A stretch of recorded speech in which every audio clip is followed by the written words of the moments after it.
Hello, everyone. To get started using Google Classroom, the first thing that you want to do is to make sure that you are logged into your Google account. So if you don't see anything in the upper right-hand corner, then you will need to use the following credentials to log into Google. It's going to be your last name and your 4-digit TSDS number at vanisd.net for your email. Then your password will be capital V, lowercase isd, and your lunch number. And that's to log into your Google account. Once you're logged in, then you'll see your initial or your picture here if you have a picture saved as profile. And what you'll want to do is you'll want to go to the waffle and click on Google Classroom. The Google Classroom icon is green with a yellow frame. Once you click on Classroom,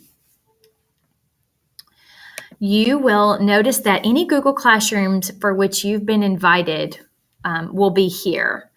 It will be grayed out and you will have to click on Accept Invite. If you know your teacher's code, if she shared with you a code, then you will click Join Class and you'll type in the code right here in the middle of the screen. However, if she invited you, it will just be a grayed out square that you will have to click on and it will say Accept Invitation. Once you're in Google Classroom, you will get started by going to the Classwork tab at the top middle.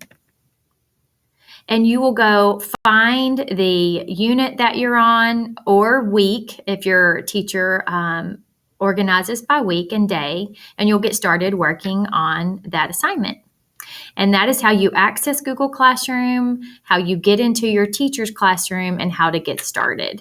You will need to make sure that you check it daily and that you do all of the work and make sure you turn it in to Google Classroom. Okay, thank you so much and have a great school year.